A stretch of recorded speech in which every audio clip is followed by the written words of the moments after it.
estamos iniciando, então, mais um episódio do nosso podcast, né, doutor Maurício? A Advocacia Criminal na Prática.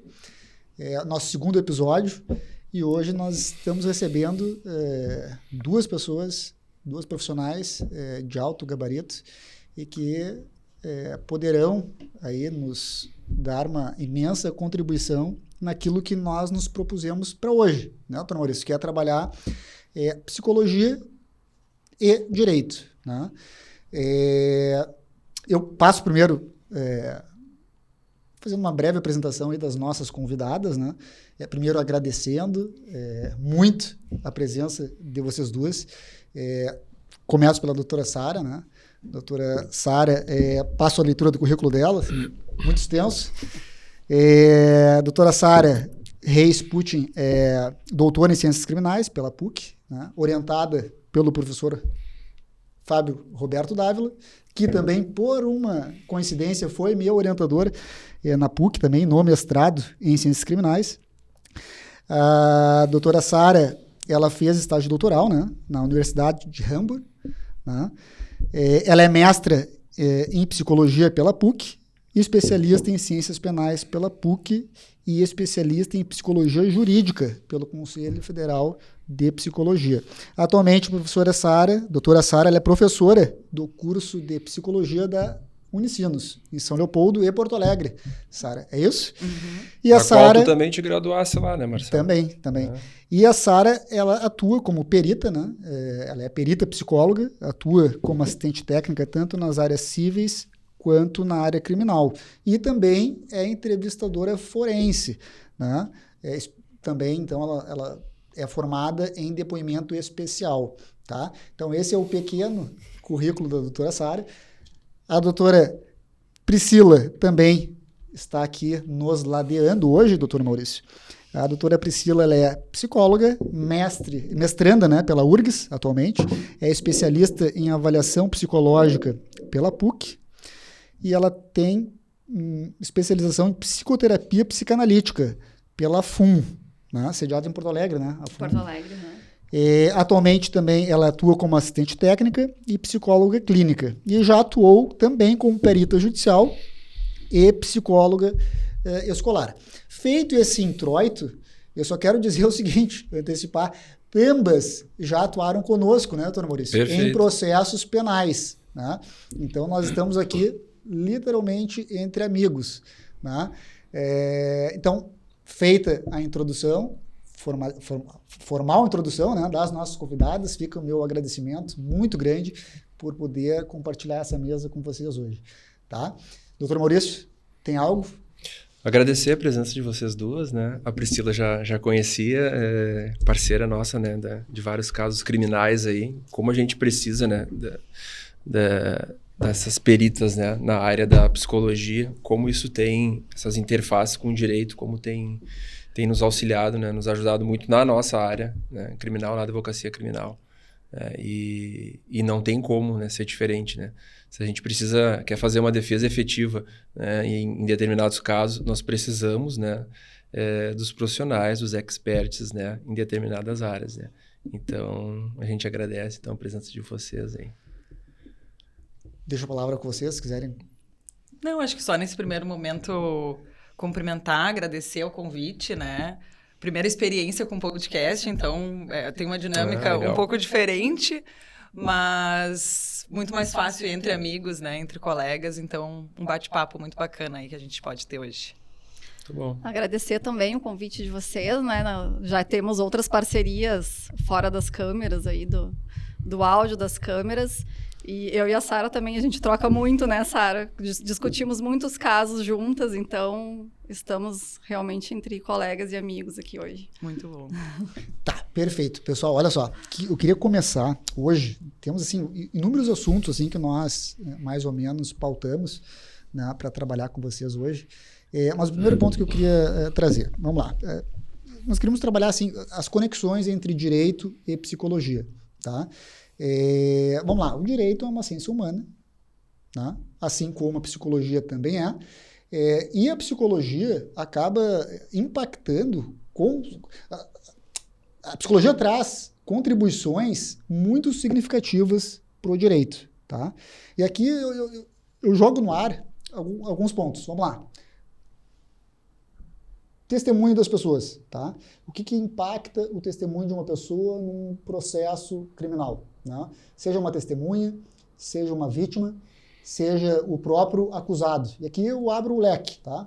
Abro um leque envolvendo, por exemplo, falsas confissões, envolvendo os vieses que as pessoas estão sujeitas, né, quando estão ali naquele cenário de um processo criminal.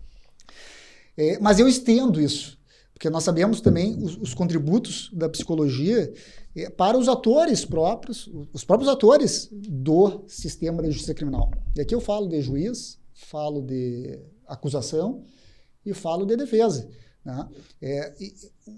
Quais são os impactos, quais são os contributos que a psicologia do testemunho aqui, ela fornece ao direito? Na medida em que somos todas pessoas, né? Somos todas pessoas, somos influenciados por nossas vivências, né?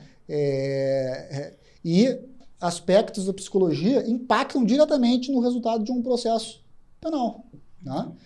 Mas eu queria, assim, iniciar deixando algo bem aberto, assim. O que vocês têm para nos dizer sobre a psicologia do testemunho e esses contributos para o direito? Se tu me permites, Marcelo, eu vou até um pouco antes disso, tá? Vai. Dentro do teu primeiro raciocínio, né, das ciências humanas, assim, da psicologia e do direito se constituírem como ciências humanas, o direito e a psicologia se separam na medida que, às vezes, o direito vai estar dentro do âmbito das ciências sociais, a gente, né, seguidamente nos cursos de graduação dentro do contexto das ciências da saúde, mas a gente tem essa dinâmica de ciências humanas em comum. Então, eu gosto de pensar, assim, de refletir, de iniciar a discussão pelos pontos de interface entre essas áreas e onde elas se separam, né? Porque aí eu acho que situa bem vários pontos de discussão que a gente vai ter no decorrer de diferentes práticas realizadas no contexto. Então, em termos de aproximação, né? Psicologia e direito tem interesses em comum muito evidentes, né? Se a gente for situar entre os principais, poderíamos dizer o comportamento humano. Ambas as áreas se dedicam ao comportamento, de algum modo, né? Então, eles têm esse mesmo objeto, né, de interesse, que é o comportamento. Se separam ou divergem na medida em que o modo como olham para esse objeto é diferente. Então, a gente vai ter diferentes autores da área discutindo um pouco como isso ocorre, mas a gente pode refletir na ideia de o direito vai olhar mais para a questão do dever ser, né? Então, de uma forma objetiva, vai tentar objetivar esse comportamento, enquanto a psicologia vai olhar para o ser, para a subjetividade. O nosso foco é sempre a subjetividade, cada sujeito, cada indivíduo. Não existe, perante a psicologia, não existe um indivíduo igual ao outro no mundo, né? Somos todos subjetivamente diferentes, apesar de termos pontos em comum, né? Como seres humanos. O direito, ele já vai num caminho diferente, né? Porque ele precisa objetivar, ele não tem como considerar cada indivíduo na sua individualidade. Ele precisa considerar os indivíduos naquilo em comum, né? Então, num sentido de direitos iguais para todos, né? De promover, né, uma ideia. Então, eu não tenho como considerar para julgar cada história, apesar disso ser os pontos de depois de interface de novo, né? Então, eu acho sempre essa discussão legal. Eu confesso que foi o que me atraía na área desde o princípio, né? Desde o início da minha graduação. Era isso que me atraía, assim, essa ideia do que vem antes, comportamento ou a lei, como a lei e o comportamento, né? Como o direito e a psicologia interagem para discutir isso. Eu acho que isso vai estar presente em várias discussões que a gente pode ter no decorrer da noite. Porque esse olhar, ele acaba sendo um pouco diferente, mas um precisa beber da fonte do outro, então por isso que se encontra nessa interface, né? Isso é numa linha assim, um pouco teórica, até de refletir, né? De discutir. Então, eu entendo que muitas vezes o nosso dever enquanto psicólogas e psicólogos é muito esse de trazer a subjetividade das partes, né? Para dentro desses processos, assim, essa humanidade, né? Então, a gente fala de humanizar um pouco os processos, porque traz um pouco a realidade das pessoas numa dinâmica que tem um outro tipo de olhar, e é isso, faz parte da dinâmica do direito ser um pouco diferente, independente da área, que a gente vai enfatizar mais a área criminal, mas para ambas as áreas do direito, tem, né, para as diferentes áreas do direito, acho que é essa interface. Então, sempre é um ponto que eu gosto de iniciar, assim, para situar por onde a gente transita, né, enquanto áreas, onde a gente se encontra e onde a gente se separa muitas vezes, né? Não sei se é... Não, eu gosto muito desse raciocínio, assim, e eu iria falar a mesma coisa, a questão do dever ser e o mundo do ser, assim, né? E eu pensei em complementar o que tu tá falando, assim, de que tu disse que não existe uma pessoa igual a outra, e também não existe a pessoa não é a mesma o tempo todo também, né? Então, de trazer essa questão que eu acho que é importante da natureza não cristalizada do sujeito, né? Porque às vezes a pessoa é muito mais do que aquele ato que ela cometeu do que daquele delito, né? Então, a gente não é o mesmo o tempo todo, nós não somos cristalizados, assim. Então, eu complementaria trazendo isso, porque eu acho que vai fazer link com outras coisas em outros momentos aqui da conversa, né? Isso é muito legal, né? Porque eu acho que acaba sendo aquilo que nos atrai na área, sabe? Você sabe que no processo penal, nós temos, assim, nós, como defensores, sempre tentamos trazer essa questão do sujeito. Quem é o sujeito que está ali, sendo processado em determinada situação. E olha que interessante isso. Existe o fenômeno, o Instituto da Testemunha Abonatória. Tá? O que é a testemunha abonatória? Não é uma testemunha do fato. A defesa, quando ela está... Vamos lá, nós somos constituídos, estamos defendendo um sujeito que cometeu, ou que supostamente cometeu determinado crime. A defesa, estrategicamente, ela vai arrolar lá as suas testemunhas. As testemunhas do fato e tem as testemunhas abonatórias. E aqui que entra a questão do ser. Isso é uma preocupação nossa, de sempre trazer para o processo quem é o ser. E as testemunhas abonatórias, quem vai ser a testemunha abonatória? É a mãe, é o filho, é a mulher. Para quê? Para que se traga para o processo, para que se humanize um pouco o processo, para que o juízo, para que saia um pouco daquele negócio do papel, né, que é a burocratização, a que todos estamos sujeitos. E aí o juízo se obriga a avaliar concretamente quem é aquela pessoa. Né? Agora, olha só que interessante, não te cortando, Marcelo, com relação a esse ponto do humanizar o processo e as testemunhas abonatórias. Nós, advogados criminalistas, nós queremos humanizar o processo, né? Nós queremos dar um rosto, né, para esse processo, que é o nosso cliente, que é a pessoa que está sendo acusada. Né? E quando a gente vai requerer lá testemunhas abonatórias, né, há uma resistência do próprio judiciário em não aceitar essas testemunhas. Se é testemunha abonatória, isso na prática, né? Nós estamos na Advocacia Criminal na Prática, o podcast. Na prática, o que acontece? Doutor, é testemunha abonatória, então assim... Manda por escrito. Manda por escrito. Não precisa, eu não quero ouvir testemunha abonatória aqui, eu não quero humanizar o processo. Eu não quero dar rosto para o processo. E essa é uma das lutas que a gente enfrenta. Na tentativa de humanizar o processo, mas o operador lá, o julgador, ele não quer conhecer o sujeito. Ele quer julgar ali pelo papel e tal. Né? E aí, muitas vezes, a gente tem que brigar. Porque o juízo determina... Pode ser por papel, pode mandar por declaração escrita. Será que vai ler? Não sei. Mas se determina isso, e aí a defesa tem que brigar. Negativo. Direito do réu a rolar as suas testemunhas, abonatórias ou não, e o juízo tem a obrigação de ouvir as testemunhas abonatórias.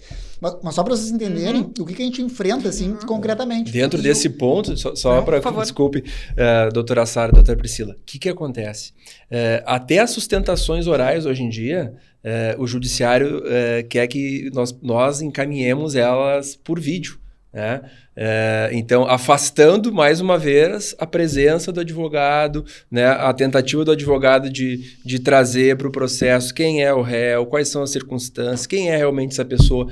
Né? Então, a gente teria que gravar, né, a nossa sustentação oral e torcer, né, que o julgador assista. Né? Isso incide lá de um recurso de apelação, né, ou já nas cortes superiores.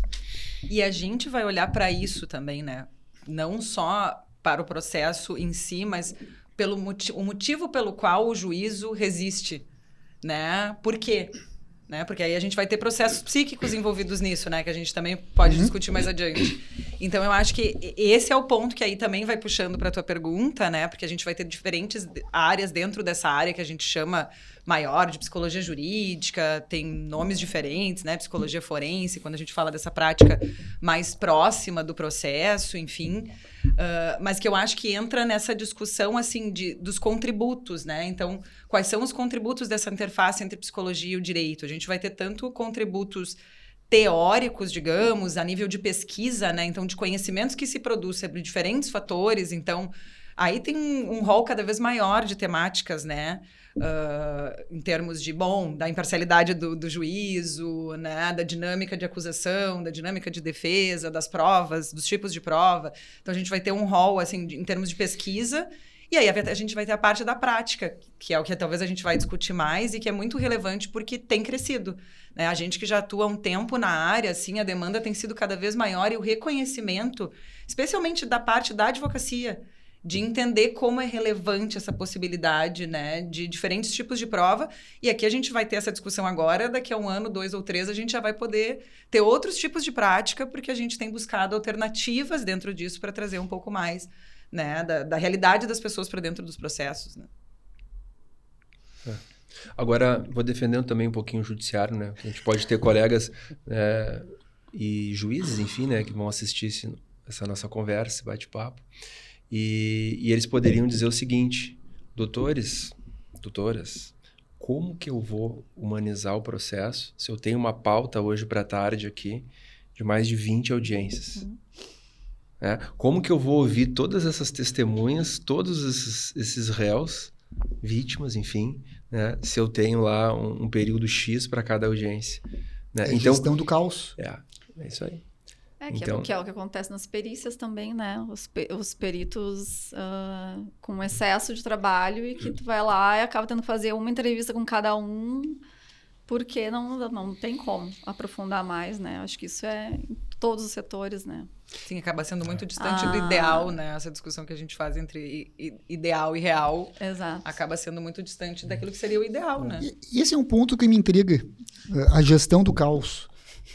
Que existe no sistema de justiça criminal, né, onde temos excesso de trabalho por parte dos juízes e dos serventuários da justiça, e aí acaba havendo esse efeito rebote, que é justamente isso. O sujeito não quer ouvir as testemunhas abonatórias, o sujeito quer apressar, e muitas vezes ele se fecha até para a prova que está tentando ser produzida, em que a defesa está tentando produzir.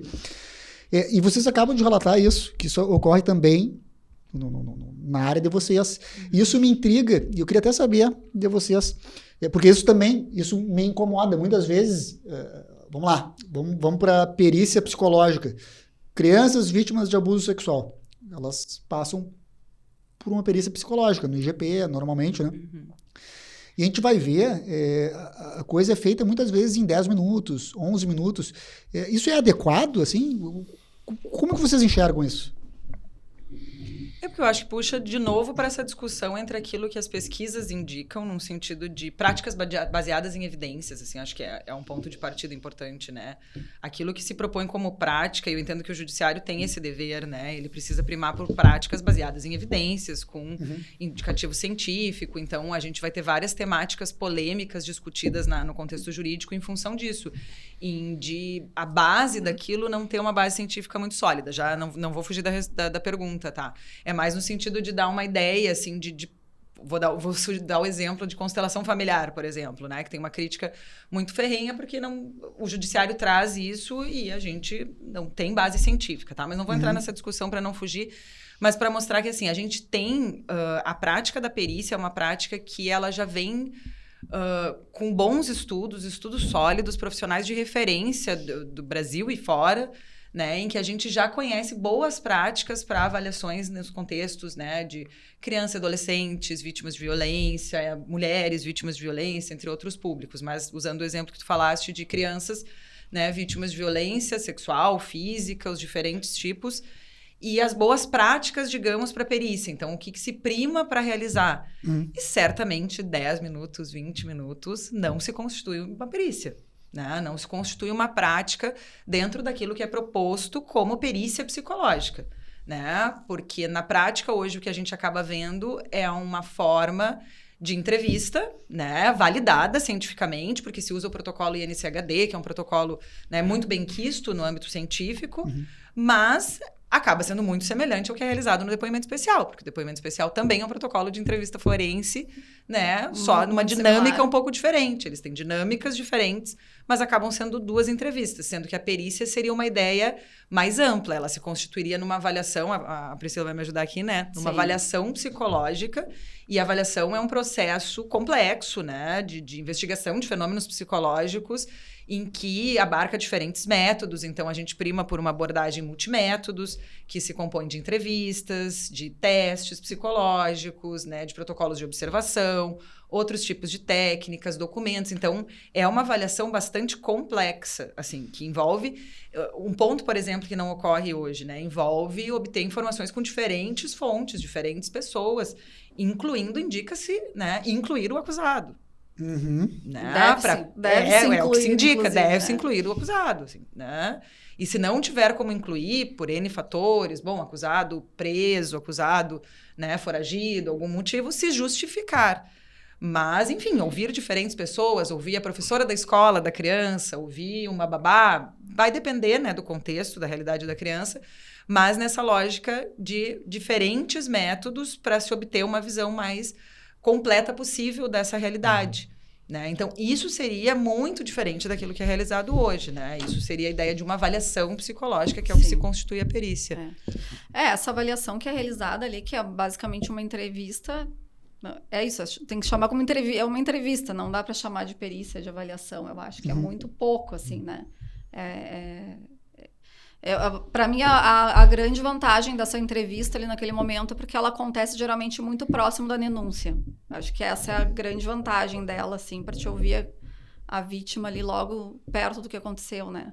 Porque muitas vezes o depoimento especial, por exemplo, às vezes demora muito tempo para acontecer. Então, pelo menos para mim, quando eu estou trabalhando com uma perícia, com uma avaliação, poder olhar para aquela entrevista que foi feita, porque elas são feitas com protocolos científicos, né, com o INCHD, para mim, ela me ajuda para ver o que foi dito naquele momento muito próximo do acontecimento, né? Mas eu não considero aquilo uma perícia, não considero uma avaliação.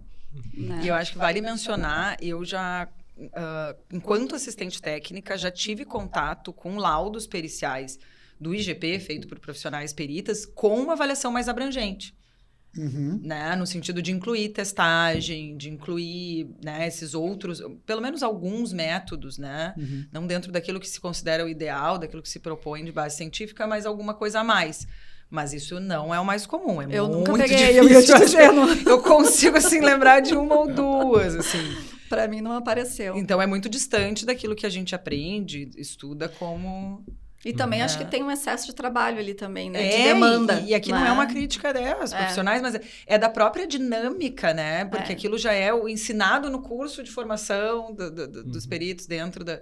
Né? Então, já tem uma dinâmica instituída de ser esse modelo, tem esse excesso de demandas, né? Necessidade de cumprir os prazos porque ela precisa ser realizada logo. Então, a gente tem várias questões aqui, um tema aqui que sempre cabe reforçar é o déficit de profissionais de psicologia dentro, né, do sistema jurídico criminal como um todo no Rio Grande do Sul. Isso é uma realidade importante de enfatizar aqui. Deixa eu só fazer uma explicação, né, para situar todos. Por que hoje em dia demora, né, um pouco esse depoimento depois, né, da vítima num processo criminal, né, e por que a perícia durante a investigação, né, policial ela acaba sendo mais célere, né, mais próxima, que nem a doutora Priscila colocou, né? Porque só para a gente elucidar, né, para quem está nos ouvindo. A pessoa vai lá, relata, por exemplo, lá um abuso sexual, né? Então, a autoridade policial vai instaurar um inquérito policial e vai encaminhar essa vítima para a realização da perícia, né? E essa perícia, então, feita, né, no IGP, ela tem uma celeridade um pouco maior do que quando se fosse marcar já numa audiência, um depoimento, porque nós ainda estamos na fase do inquérito, né? Então, a gente tem primeiro a fase do inquérito policial, para investigação, para apurar indícios, né, de autoria, materialidade do fato, e aí se o indivíduo é indiciado, então a gente vai ter um processo criminal, vai vir a denúncia, enfim, e aí depois vai ser remarcado, né, as audiências e tudo mais. Então, por isso esse lapso temporal, né? Então, a perícia, na realidade, e aí eu quero ouvir de vocês, né, com relação a isso, é uma conquista, né, talvez dos direitos e proteções da vítima, né? Quando é encaminhada para a realização dessa perícia com um curto espaço de tempo, né? Logo em seguida, quando é feito o registro policial. Sim. Complementando o que o Dr. Maurício está colocando, o que tem acontecido? E cada vez mais, tá? É a produção antecipada da prova. Aí em juízo, né? Sim. Isso. Então, assim, vem a notícia do fato supostamente criminoso, se instaura o inquérito policial e muitas vezes, quando nós somos constituídos nessa fase, porque muitas vezes a gente é constituído lá adiante, mas quando somos constituídos, nós mesmos tomamos a iniciativa de provocar o juízo para a produção antecipada da prova. Por quê? Porque daí já se judicializa a prova logo ali, na sequência do suposto fato. Né? Mas esse é o ponto que eu queria saber. Até que ponto seria necessária essa avaliação psicológica, que não é perícia, vocês acabaram de dizer, enfim, é chamado de perícia, mas é avaliação. Até que ponto é necessário isso ser feito no IGP, na medida em que é possível a produção antecipada da prova já diante do juízo, e isso pode também evitar a revitimização da vítima, né? Ficar toda hora chamando. Daí teríamos dois depoimentos, né? A avaliação psíquica na fase policial e depois na fase processual, um segundo depoimento da vítima. Isso. É que esse segundo depoimento da vítima é bem similar ao primeiro, né? Ele é um depoimento especial, ele ainda não é uma avaliação psicológica, né?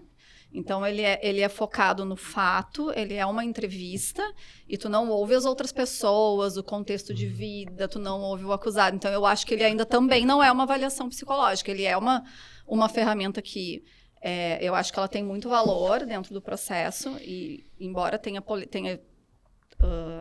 dentro da psicologia, tem algumas pessoas que são contra o depoimento especial, né? Enfim, existem polêmicas aí, nem todos são de acordo com que, pelo menos o psicólogo, seja quem faz o depoimento especial, mas ele ainda é muito similar com o que acontece no IGP, né? É uma única entrevista, é o foco no fato e pronto, né? E eu acho que a avaliação psicológica, ela vai além disso, que é o que a Sara estava falando.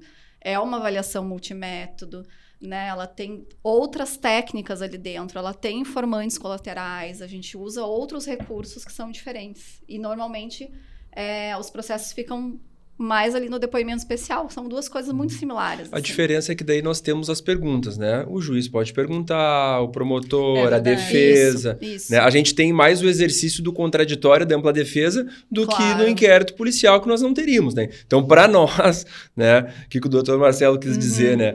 Que para a defesa é mais adequado que essa vítima seja ouvida em juízo na produção antecipada de provas, mesmo estando ainda no inquérito policial, porque daí a gente consegue, né, estar presente e produzir prova. Isso, porque o problema qual é o problema? É que se não é feito essa iniciativa da produção antecipada da prova, essa criança, ou a pessoa vítima, o menor de 18 anos, ele vai ser ouvido quanto tempo depois? Talvez anos depois.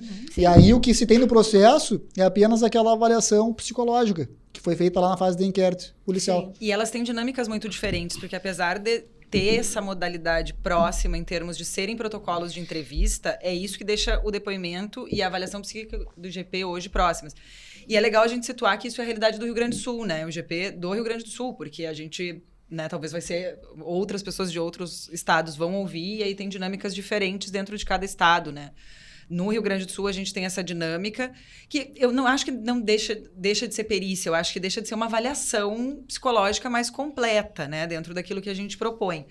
São dois tipos de prova que têm ideias diferentes, então acho que isso é um ponto, e acho legal trazer para vocês que essa é uma discussão extensa dentro da psicologia, né? Porque não tem um consenso, mas eu acho que a categoria em geral, os profissionais de referência defendem isso que tu estás trazendo, né, Marcelo? De, bom, olha, não poderia ter tanta participação da criança dentro do processo, ao mesmo tempo que é um direito da criança participar em função desse lugar de vítima e de poder trazer a sua realidade e a defesa dos seus direitos quando ela fala. se prima pela não revitimização. Então, todo o cuidado, né, o nosso dever enquanto psicólogos e psicólogas principal vai ser sempre o melhor interesse da criança. É o que separa um pouco a advocacia criminal dos profissionais de psicologia, porque eles vão sempre precisar ter esse horizonte principal, independente atuando como perito, como assistente técnico, esse vai ser sempre o norte do nosso trabalho. Então, o melhor interesse da criança. E considerando o melhor interesse da criança, o excesso de necessidade de fala pode se constituir uma revitimização, né? Uma violência institucional, que a gente chama, né? Porque ela vai precisar reiteradamente vir chamada. Isso, quando a gente faz a crítica, eu acho sempre legal falar dos avanços, né? Acho que a gente tem avanços importantes aqui. O depoimento especial, eu entendo que ele representa isso, né? Ele faz uma tentativa de que a criança não seja mais ouvida tantas vezes, seja gravada e seja ouvida uma única vez, e é o que eu tenho visto, assim. Tenho visto muito, é muito difícil ver a criança precisar retornar. Tenho visto cada vez mais a chancela da produção antecipada da prova. Então, hoje tem sido muito mais comum participar de depoimentos que ocorrem 1, 2, 3 meses depois, no máximo. Né? E aí que fica essa questão da necessidade desses 2 modelos. A maioria dos profissionais defende que o ideal seria a gente ter só uma das possibilidades. E aí se prima pelo depoimento especial pela questão do contraditório, da ampla defesa, né, de ser um protocolo com evidências científicas, né, pela dinâmica. Mas aí, claro, alguns profissionais também vão discutir algumas perdas que tu pode ter de não ter avaliação, porque a avaliação ela não vai ficar só em cima do relato, que é o que o depoimento faz. O depoimento ele é um depoimento sobre os fatos. Ele tem toda uma condução que vai entrar em outros tópicos, mas o que se quer esclarecer é, né, a ocorrência ou não do fato.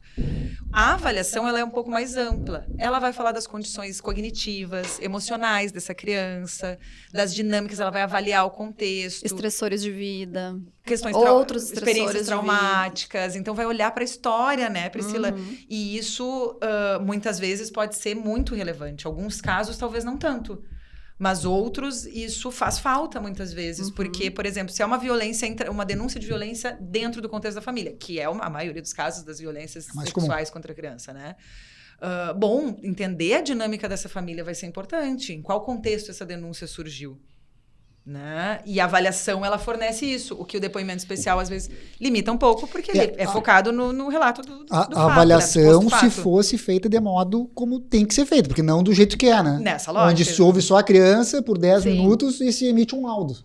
Sabe que quando eu atuo com perícia em situações envolvendo suspeita de abuso contra a criança, eu atuo nesse modelo, que é uma avaliação que muitas vezes é pedida pelo juízo, já em fase processual, quando não houve avaliação do IGP ou quando se questiona a avaliação feita pelo IGP.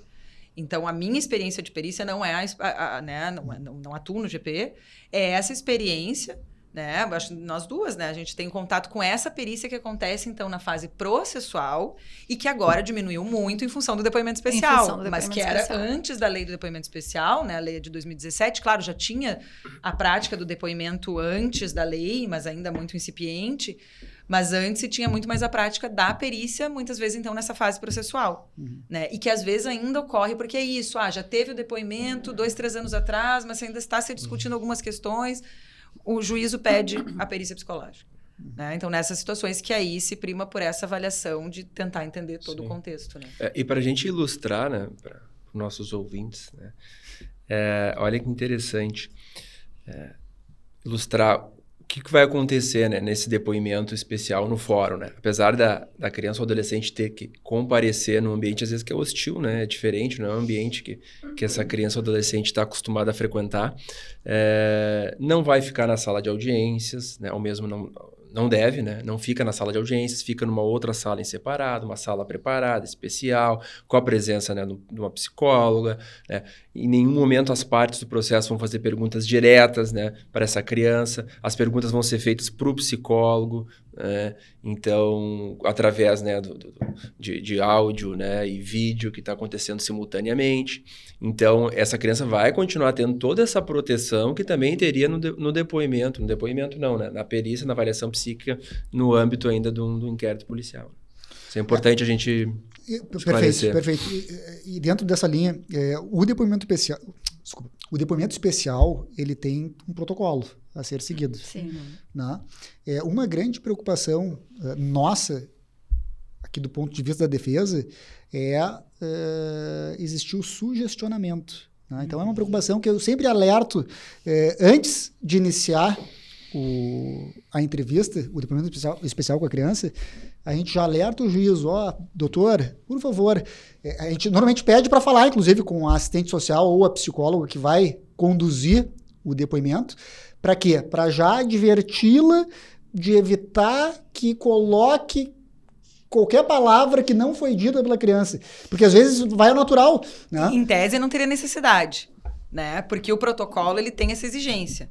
Então, isso é um ponto legal de falar. Eu acho que é legal de situar os ouvintes, porque é isso. Às vezes vão ter pessoas que, né, já muito conhecem a prática, vão ter pessoas que vão ouvir sobre esse tópico a primeira vez. Então, aproveitando o esclarecimento do Dr. Maurício, esclarecer um pouco de qual é a dinâmica do depoimento especial em termos de normativa, né? A gente tem a lei do depoimento especial, a gente tem resoluções do Conselho Nacional de Justiça e a gente tem também normativas dentro de cada tribunal. Então, por exemplo, o Tribunal de Justiça do Rio Grande do Sul tem instituído que para atuar com depoimento especial, como entrevistador forense, que é o nome da função, precisa ser formado como entrevistadora forense. Né? Então, precisa realizar um curso que tem uma duração, é um curso oferecido pelo Tribunal de Justiça para profissionais indicados pelo juízo, então não é nenhuma coisa, eu quero fazer o curso, né? O juízo precisa indicar, se realiza essa formação e só assim pode se atuar aqui no Rio Grande do Sul, né? Não é a realidade de todos os estados. Então, o protocolo adotado no Brasil é o protocolo adotado no tribunal daqui, que é o Protocolo Brasileiro de Entrevista Forense. Isso é legal de comentar porque é um protocolo desenvolvido por pesquisadores de referência da área de psicologia do testemunho, daí a gente já vai voltar lá na área da psicologia do testemunho, né, de nomes de referência aqui do Brasil, um protocolo que vem de base de fora e que tem todo um ritual, digamos, né, tem todo um procedimento que deve ser seguido pelo profissional.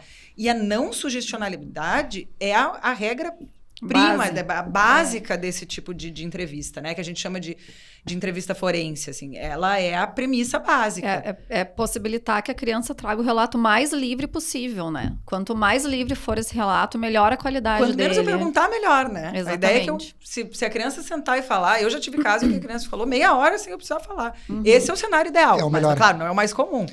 Mas esse é o melhor cenário. Mas, assim, todo cuidado é pouco. Por quê? O fato de a pessoa ser formada, ela não inviabiliza o erro. E aqui, vamos lá, advogados, eu tô rindo, não devia o que mais nós vemos, advogados formados cometem barberagens no processo. Uhum. Juízes cometem barberagem no processo, julgando de um modo manifestamente ilegal. Ministério Público, mesma coisa. Todos os profissionais, na verdade, isso em qualquer área. Não, na nossa área não é diferente. Nós estamos sujeitos ao erro. Então, assim, todo cuidado sempre é pouco. Tem que advertir. O advogado que vai estar ali se colocando na posição para acompanhar o depoimento especial, ele tem que fazer esse alerta antes do depoimento. Por quê? Porque depois que o erro aconteceu, acabou. Depois que sugestionou e a criança confirmou, não tem mais volta. Se perdeu a prova. Esse é o ponto. E se sugestiona daí para frente também, né? Porque não é só nesse momento. E aí entra a função do assistente técnico, né? Porque ambos advogados aqui já tiveram a experiência de atuar com isso. Porque é isso, é um conhecimento que, por mais que vocês estudem, por mais que tenha contato, tem dinâmicas diferentes para os profissionais que atuam com isso. Né? E, claro, se os bons profissionais têm chance de cometer erros, porque é isso, às vezes na dinâmica ali, né, se atrapalha numa pergunta, isso pode ocorrer, a gente também vai ter situações em que, os profissionais vão lá e realizam o curso e não buscam mais formação, não buscam se informar de evidências da psicologia do testemunho, de entender um pouco mais da dinâmica, porque, de novo, a gente faz todo um treinamento, mas cada criança é uma criança, aquilo que a gente estava dizendo. De novo, não tem uma pessoa igual a outra, não tem um depoimento igual ao outro. Né? A gente passa por diferentes experiências de depoimento com diferentes advogados, com diferentes promotores, promotoras, com diferentes juízes e juízas que também vão influir na dinâmica em que uma coisa ocorre. Né? Então, eu já tive situações, por exemplo, de realizar entrevista e a defesa insistir muito em questões que eu precisei ser firme. Olha, eu não posso perguntar isso para criança, precisei ser dura. E a juíza chama atenção. Né? Da mesma forma, pela parte do Ministério Público. Olha, mas eu preciso que tu vá nisso. Não. Tá, mas eu não posso induzir, eu não posso trazer um elemento que a criança não trouxe, né? Porque isso é sugestão. Então, esse cuidado, ele também envolve a experiência, que é muito difícil de construir, né? Porque tem toda uma dinâmica que vai depender de diversos fatores, assim. Mas, enfim, que eu acho que é um ponto importante do protocolo, né? E a própria, às vezes, falta de paciência dos processos, porque a gente estava dizendo dessa questão de correr e de muitas vezes ter muitas demandas no dia, e o protocolo exige uma dinâmica devagar. Porque ele exige, faz parte do protocolo, a parte do rapport, a parte de conversar com a criança sobre outros tópicos, para deixá-la mais à vontade para falar, para criar um contexto acolhedor, né, em que... Porque a gente fala também de não revitimizar, né, mas eu já tive situações em que depois, quando a gente encerra, desliga o vídeo, a criança vem e te fala, eu tava com medo e foi bom de vir falar, porque às vezes é a primeira chance que ela teve de falar com alguém que não vai julgar, não vai se assustar com aquilo. Então, tem toda uma dinâmica ali que faz ser um procedimento que exige todo um rigor, todo um cuidado. Né? Eu tenho visto em alguns depoimentos, assim, uma coisa que tem me chamado a atenção é a pressa, principalmente nesse início da entrevista, assim, que eu acho que tem a ver um pouco com essa pressão, assim, bom, temos outro, vamos lá, fila anda, né? E eu acho que um momento que é muito importante é justamente o início da entrevista, né? Aquele contato que tu estabelece com a criança, que ele serve para... Tem muitas funções, inclusive, para que tu possa entender a capacidade que aquela criança tem de fazer um relato, né? Tu vai falando com a criança sobre temas, narrativas livres, tu vai falar com ela sobre como é que foi o teu último Natal e tu vai entender se a criança tem capacidade de recordar, se ela tem capacidade de contar uma história, né? Cognitiva, né? E tu vai treinando com a criança que tipos de perguntas que tu vai fazer, que tipo de detalhamento que tu vai trazer dentro dessa entrevista e que às vezes eu vejo em muitos depoimentos isso, assim, correm naquela parte e já vão pro fato. E aí se perde esse momento que é riquíssimo, assim, né? E eu já vi se justificar, né, Priscila, por exemplo. Então, a defesa recorrer, olha, não fizeram essa parte inicial, né? Então, não foi cumprido o protocolo. E aí, acabar se respondendo, não, olha, a gente fez, mas antes de iniciar a gravação. Mas não a faz fase do parte rapport não é gravada. E deve ser gravada. Deve ser gravada. Eu brigo em todas as audiências. Eu solicito antes, por escrito.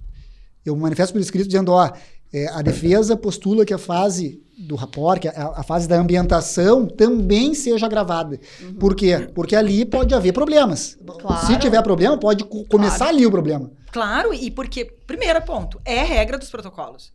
Né? Porque isso é uma das premissas das práticas instituídas pela psicologia do testemunho, ou enfim, propostas pela psicologia do testemunho, que é a gravação. Porque a gravação te dá essa segurança, né? De poder acompanhar as práticas. Então, primeira premissa. E 2, ali nessa etapa, tu tem toda a etapa do rapport, né? De construir esse vínculo com a criança, a etapa das regras, que é um ponto bem importante. Então, não inventar, não responder se não sabe, se não recordar, dizer que não lembra. Corrigir o entrevistador, inclusive. Olha, não foi isso que eu quis dizer. E às vezes é ali que a criança já traz alguma coisa. O problema é o seguinte, essa fase do rapport é considerada pelo protocolo uma fase pré-entrevista. E aí, o que acontece? Não existe uma previsão expressa de que isso seja gravado. Isso eu coloco para vocês porque nas nossas tentativas de, tem que gravar, normalmente os juízes vêm, não, mas doutor, isso não precisa ser gravado porque o protocolo não exige. Isso é um grande problema. Mas isso vem em indicações de referência, então é bom encontrar referências onde indica que seja toda ela gravada, porque a gente aprende desse modo no curso, né? Que ela precisa ser gravada. Eu tive sorte, porque eu sempre trabalhei com juízes e juízas que conheciam a dinâmica e já sabiam e tinham paciência de realizar, né, esse trecho que às vezes demora, porque às vezes tem crianças que vai te contar o dia dela e tá tudo bem, porque é parte do processo, né? Ali é muito livre, não pode ter um tempo, porque quando a gente fala disso, é isso, não pode ter um limite de tempo, precisa ir disponível, pode ter ali mais de 1 hora de fala da criança, tem crianças que ficam 10 minutos. Então, tem uma dinâmica que varia muito, mas que tem o protocolo. E o protocolo tem essa regrinha, digamos, de ser gravada, porque até é por isso, às vezes a criança já vai trazer alguma coisa ali, né? Eu quero te contar uma coisa. E aí, tu não vai dizer, não me conta, né? Porque eu preciso gravar. Não, já tá ali, já tá no processo da dinâmica, né? Perfeito. Eu posso mudar de assunto? Gente, vamos seguindo. Pode. Vamos.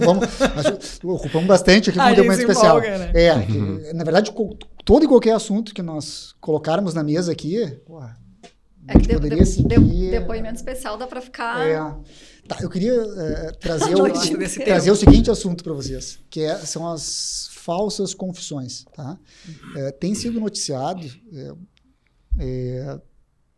O Projeto Inocência, e aqui eu falo do Projeto Inocência estadunidense, tá? Eles trouxeram dados que indicam o seguinte: daqueles casos em que houve reversão de uma condenação, tá? Em 1/4 deles houve falsas confissões. Tá? Que eu estou dizendo? As pessoas são condenadas num processo judicial porque confessaram o delito. Tá? E o projeto de inocência estadunidense, o que eles trouxeram?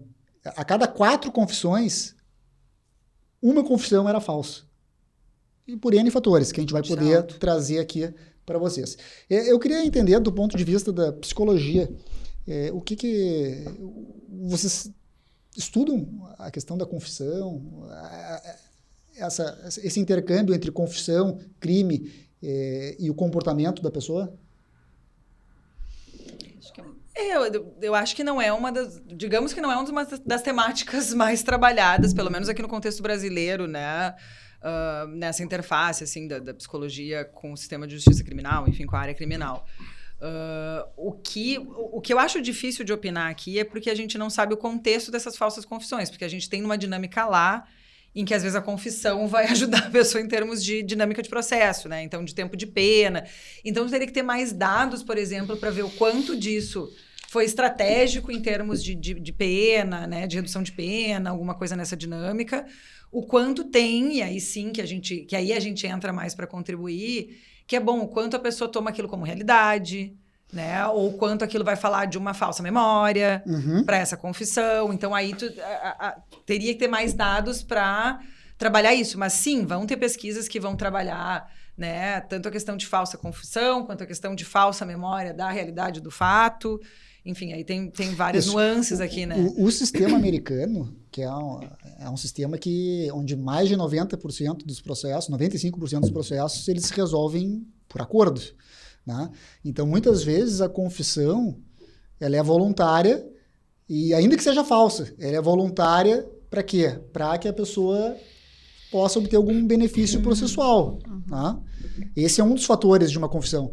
Tu obter um benefício processual. E aí tu confessa falsamente. Esse é uma das grandes críticas ao sistema norte-americano. E por isso que o dado bruto desse número de confissões também não nos diz muito o quanto tem interferências psíquicas, digamos. Né? Pode ser uma estratégia defensiva. Porque a gente teria que ter esse elemento, né? Porque no sistema americano, uma confissão, né, um acordo pode gerar lá uma redução de pena. Então, se calcula lá o que essa pessoa, se ela enfrentasse todo o rito do processo, o que ela poderia receber de pena ao final, e aí vai lá e se propõe uma pena pela metade. E quando tu iniciasse a tua fala, Marcelo, eu achei até que tu ia comentar um outro dado que o número é semelhante, só que ao contrário, né? Porque eu ainda vi recentemente um dado que eu até acho que é um pouco mais antigo, não é muito recente, mas que era do Innocence Project, né? Do Projeto Inocência de lá, de 3/4, né? Então 75%, o número oposto, né? De falsas condenações baseadas em depoimentos de pessoas, depoimentos e reconhecimentos. Que aí é uma área mais enfatizada pela psicologia do testemunho, né? Que são os falsos depoimentos e falsos reconhecimentos, né? E não confundido com falsos no sentido de mentira necessariamente, mas realmente de... né? Alteração, distorção da memória. Né? E aí que é um outro dado que a gente tem em função disso, porque é muito alto esse número. Fala da fragilidade do testemunho, né? Do testemunho, perfeito, da vítima, muitas vezes. Desse tipo de prova, né? No sentido de provas dependentes da memória, né? Que é o que a psicologia do testemunho se dedica. Vocês sabem que em 2011, um caso bem interessante, ocorrido em Porto Alegre, envolvendo um juiz de direito, hoje desembargadora. Nem vou referir o nome, mas na época, em 2011, eu estava no Exército, então isso me chamou muita atenção, esse caso muito emblemático. O que acontece? Um juiz, na época da comarca de Porto Alegre, aqui, ele foi assaltado, à mão armada. Chama a brigada militar, a brigada sai para fazer a busca na região e cata um sujeito, o juiz deu as características básicas ali, né? E cata um sujeito na rua. E aí essa pessoa que foi catada na rua, que foi identificada, era um oficial, era médico do Exército. E o sujeito, então, ele é catado na rua, ele é abordado, pedem a identificação dele, e ele, tô sem os documentos aqui, a brigada põe na viatura e leva até o local onde o juiz estava. Né? E lá tinha mais outras pessoas ali, mas segundo o médico, tinha mais umas 10 pessoas ali, numa espécie de paredão. E aí o juiz vai lá e começa, e a brigada vira o sujeito, foi esse? Não foi esse. Quando o médico vira, foi esse. O juiz reconhece o médico como autor do crime. O médico é preso, em flagrante, etc e tal, e aí depois se identifica como médico do Exército, etc e tal. Acabou preso lá na Polícia do Exército. Mas esse é o fato. Né? E logo na sequência, a investigação comprovou que o médico tinha acabado de sair de casa, estava indo ao encontro de um amigo, tinha comprovação por mensagem telefônica, e se identificou que houve ali um falso reconhecimento de um autor de crime, feito por um juiz de direito. E vejam, aqui é o ponto, não interessa quem é a pessoa, todos nós estamos sujeitos ao erro, ainda mais numa situação de alto estresse, onde tu acabou de ser vítima de um assalto, a mão armada, né? À noite, né? Foi à noite, o fato. E acontece isso. Então, assim, e o médico, se não fosse médico do Exército, talvez tivéssemos ali mais um condenado. Sim. Sim, porque daí tinha condições de se defender, né? Sim. Não, mas aí entra a tua Pelo primeira próprio perfil, pergunta. né? O próprio perfil. Qualquer pessoa que olha e fala, um médico do Exército não vai praticar um assalto. Até pode, né? A gente vê muitos casos, mas foge ao lugar comum do sistema, né? Aquele não é o cliente preferencial do sistema. Sim, escolhido pelo sistema. Isso, ficou comprovado depois que não foi ele, etc e tal. Mas vejam como é fácil, como é simples. Daqui a pouco tu tá na rua e daqui a pouco... Né? Sim, a gente consegue exemplos diários, né? Porque daí, puxa a tua primeira pergunta lá sobre psicologia do testemunho, então vou retomar porque eu não respondi, né? Não é minha área de pesquisa, tá? Do doutorado, enfim, apesar de ser uma área que eu gosto muito e me dedico a estudar em função da própria prática de entrevistadora forense, enfim, a base da psicologia a base do depoimento especial é da psicologia do testemunho, então a gente acaba estudando bastante, né? A gente tem pessoas incríveis pesquisando isso no Brasil, acho que é bem importante de falar, porque tanto da área da psicologia quanto do direito, né? E transitando entre esses programas, assim, de pós-graduação, então, pessoas do direito dentro dos programas de psicologia e vice-versa, para estudar bem isso, né? Então, acho legal comentar um pouco da área, assim, para os ouvintes que não conhecem, conhecerem, né? A área da psicologia do testemunho, ela vem sendo mais conhecida de 3 décadas para cá, mas ela existe há, né, décadas, assim. Desde o fim do século XIX, a gente já tem alguns estudos, algumas pesquisas mostrando algumas coisas. Eu gosto de contar porque a gente é da linha teórica psicanalítica. O próprio Freud, né, tem texto sobre a questão do testemunho e a influência e a questão ele não chama de falsas memórias, né, mas as lembranças no depoimento de pessoas, né, que é um texto do início do século XX. Então, é uma temática que já desperta o interesse, assim, dessa interface com a psicologia há muito tempo. Mais de 3 décadas para cá, dá para se dizer, a gente tem um avanço significativo fora do Brasil e aqui no Brasil tem muita gente boa. É legal de destacar porque a área da psicologia do testemunho, ela é uma área que foca, né, nos testemunhos de vítimas, testemunhas e suspeitos de crimes, né? Focado nos processos cognitivos, principalmente memória. Entendendo a falhabilidade da memória. Então, é a partir dessa premissa, né, que vai se entender o peso e a questão da prova em função a memória, ela é falha. É do processo nosso cognitivo. A nossa memória falha todos os dias. A gente pode usar exemplos muito simples para falar disso, né? Eu gosto muito uma fala que eu ouvi uma vez a Lilian Stein, que é uma das maiores pesquisadoras que estuda isso aqui no Brasil, e ela fala, a memória não é uma câmera fotográfica. Né? Então, se tu fotografar uma pessoa caminhando na beira da praia, tu vai pegar as pegadas da pessoa. A foto vai pegar exatamente as pegadas da pessoa. 1 minuto depois já não é mais aquela pegada. Né? Então, é isso que ela quer dizer, assim, a memória não é uma câmera fotográfica, né? Tu não vai recordar com precisão. E ela nos né? engana, nos prega peças. Muito, o tempo todo. Assim, isso a gente vive na vida e muitas vezes não tem maiores prejuízos, mas para o processo isso traz um prejuízo grande.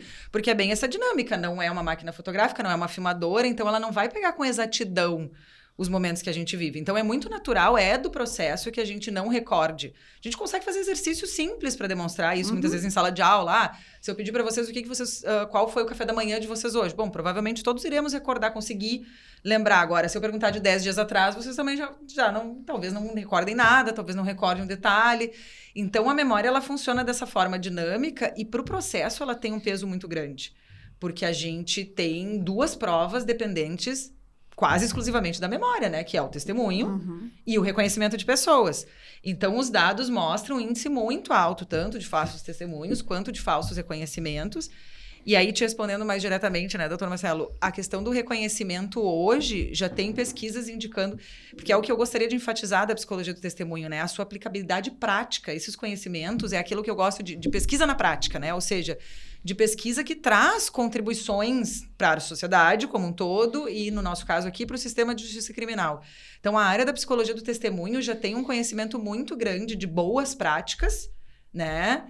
E a distância da realidade, que são as críticas que os textos vão trazer, discutir, porque a gente já tem o reconhecimento de boas práticas e a dificuldade de implantar isso, que hoje está sendo discutido até pela reforma do Código de Processo Penal, né? Porque questão de juízo de garantias, várias questões são discutidas em cima disso e da prática de reconhecimento. E que aí entra esse teu exemplo, tá? Porque esse exemplo do juiz... Bom, ali tu terias um exemplo, talvez, da prática de show-up, né? Onde um só é mostrado. Isso é muito criticado, né, pela área da psicologia do testemunho, enfim, pelos estudos de reconhecimento de pessoas, em que tu vai mostrar um suspeito para a pessoa reconhecer. Porque aí tu já tá criando um viés, né? Claro. E a partir do momento que a pessoa reconhece, já é essa pessoa. Exato. Né? E aí também passa a repetir. E aí outra Até crítica o final que é a passa a ser- repetibilidade desse tipo de prova. A prova de reconhecimento teria que ser só uma vez. São algumas premissas que a área já tem de conhecimento. Então, por exemplo, só poderia ser uma vez. Não poderia ser por esse modelo de show-up, que tu mostra uma foto ou um sujeito, né? Mas a ideia de line-up, onde tu coloca pessoas, eles indicam geralmente 5 pessoas inocentes e o possível, né? E que aí tu coloca essas pessoas e tem que ser todas semelhantes. Tem várias regrinhas já que eles propõem, assim, para incluir práticas melhores, de realizar uma entrevista antes com a pessoa em que ela fale todos os dados com relato livre, que entra essa lógica do relato livre, que se estabeleça regras antes de realizar o reconhecimento, de que ela não é obrigada a reconhecer, de que talvez o acusado, né, Tem que o suspeito advertir, não né? esteja ali, Sim. né? Coisas desse tipo, assim, que já tem boas práticas que poderiam ser implantadas, né? Porque é muito simples. Muitas vezes se estabelece um vínculo psicológico entre a polícia que acabou de capturar um sujeito na rua e a vítima, que muitas vezes ela se encontra ali ela tá sob forte estresse. E aí a polícia chega e diz, encontramos o suspeito. E a vítima olha, assim, se estabelece um vínculo psicológico ali entre investigação e vítima, que muitas vezes, até com uma espécie de agradecimento, o sujeito se vê forçado a realmente, é ele. E ali tá feito o erro. Eu tô rindo porque eu já passei por isso. Experiência pessoal. Eu não gosto de contar experiência pessoal. Mas eu passei exatamente por isso. E fui xingada de garantista dentro de uma delegacia. Porque eu passei exatamente por isso. Eu passei por um assalto à mão armada, né? Em que levaram celular, dinheiro... Era celular, dinheiro e relógio, tá? Muitos anos já. E na época eu já estava dentro das ciências criminais. Então eu já tinha um conhecimento de algumas premissas básicas, né? Porque a maioria das pessoas não tem, a maioria das pessoas não sabe que aquilo não poderia ser feito, por exemplo, né? E aí eu gosto de contar por isso, porque é bem esse exemplo que tu estás dizendo, né? Eu, fui lá na delegacia, fiz a denúncia, né? Fiz o relato, enfim, fui embora. Quando eu chego em casa, eu recebo, né, uma ligação, olha, nós encontramos a pessoa e os teus pertences, né? E me chamaram de volta. E aí eu fui com um amigo advogado, né? E aí, enfim, fui buscar. E aí, como eles me pediram para fazer o reconhecimento, tá? Estavam lá os meus objetos, outros objetos, realmente. E eles me pediram para fazer um reconhecimento num vídeo do sujeito que teve uma troca de tiros, tá? E aí o sujeito estava no chão e de costas. E eles me pediram para fazer o reconhecimento. Olha, esse é o sujeito. Eu falei, sim, mas não dá para ver. Eu não consigo ver nem a cara dele. Não, mas tá com a roupa que tu descreveste. Eu digo, ok, mas eu não tenho como reconhecer, eu não tenho como te confirmar. E nem se eu ver o rosto dele, eu acho que eu vou me lembrar, porque eu não me lembro. Eu tava muito nervosa, eu não olhei pro rosto dele, né? E ela insistindo, tipo, olha, se tu não fizer, vai demorar mais, digo, olha, não tenho. E eu olhei assim, eu não tenho como fazer isso. E ela me xingou de garantista. Ela disse, esse pessoal garantista não dá. A gente tem que entender o seguinte, a atuação da polícia, principalmente a polícia militar, quando está atuando na rua, né, e se depara com um flagrante, né, ela tem que reunir naquele momento algumas peças para que, de fato, esse flagrante ele aconteça e ocorra, né, e o indivíduo, enfim, seja preso e conduzido, né, para fazer o flagrante delito. E então, quando se reúne todas essas peças, né, se reúne a vítima, né, se reúne o objeto lá, por exemplo, que foi furtado, foi roubado, né, para a gente fechar esse flagrante, está faltando o indivíduo, né, o suspeito, enfim, quem efetuou ali o crime. Né? Então, tem-se uma ânsia, assim, por parte, né, dos operadores da área da segurança pública em conseguir juntar as peças desse flagrante, para que daí se consiga encaminhar lá para a delegacia e aí se lavre mesmo, né, toda a ocorrência, porque senão aí se libera, fica mais uma estatística. Então tem esse lance também das forças policiais, né? A gente entende, né? Eu tenho uma experiência também, mas não sei se vale a pena contar, mas quando ele estava falando, eu fiquei pensando, cara, me lembrei muito dessa experiência que eu tive, muito parecida também, né? E que vem com essa questão do testemunho. Eu tive um estabelecimento comercial e sofri um assalto à mão armada, há muitos anos atrás. E sofremos lá o assalto à mão armada, reuni as imagens das câmeras e levei na delegacia para fazer o boletim de ocorrência, né? Quando eu levei as imagens, quem me atendeu lá disse, é o fulano. Conheciam, o cara já era conhecido do bairro, assim, né? Mas as imagens na câmera, elas não era uma imagem perfeita, assim, era meio granulada e tal. E aí, o que aconteceu? Esse cara foi preso. 3 anos depois, me chamaram em etapa processual daí para testemunhar. E daí eles queriam que eu reconhecesse ele. E eu disse, olha, eu não sei se é ele. Na câmera não tinha como... Assim, se eu visse a Sara naquela câmera, eu saberia que era a Sara, porque era uma pessoa conhecida. Tu conseguia ter a leitura da câmera de quem era pessoas conhecidas, mas uma pessoa que eu nunca vi era muito difícil. Era eu. Não era a Sara. E aí... E eles queriam que eu dissesse se era ele ou não. Inclusive, me pediram para reconhecer ele. Ele estava naquela salinha. Eu, na época, nem trabalhava com isso. Ele estava sozinho. Estava sozinho. E me pediram para olhar ele. E daí eu olhei e eu disse... Eles, é a pessoa do assalto? Eu disse, olha, é a pessoa da foto que me mostraram na delegacia. Mas eu não sei se é a pessoa do assalto. Né? Eu não sei se eles gostaram do que eu falei, mas enfim, né? Eu não tinha condições de dizer... Sim. Porque eu não tinha como afirmar. Mas quantas pessoas não vão... Não vão ter a crítica, porque era isso que eu estava dizendo, né? Quantas pessoas não vão ter a crítica, tendo conhecimento da área ou não, de olha, se eu não consigo, se eu não reconheço, porque talvez para a maioria das pessoas, e os dados indicam isso, né? A pessoa vai ter essa necessidade de, olha, eu quero contribuir. Porque foi isso que foi me dito no dia. Isso, a gente às vezes não gosta de contar a experiência pessoal, mas é porque daí tu sente na pele um pouco do que as outras pessoas vivem, no sentido de ser, eu fui cobrada para realmente reconhecer, né? E em função de estar ali com uma pessoa da área criminal, de ficar claro que a gente tinha um conhecimento da área, ficou evidente. Vínculo subjetivo. Né? Tivemos essa questão de garantista e eu digo, bom, para mim é elogio, para mim tava né, de boa. Mas era essa lógica, assim, olha, se tu não reconhecer, a gente não vai conseguir ir adiante. Eu digo, eu entendo, mas se eu não consigo ver... E eu imaginei, assim, como seria delicado, porque foi mostrado né, o sujeito ferido, né, assim, um contexto que para várias pessoas seria muito difícil, assim, eu, apesar de atuar na área, já não achei agradável.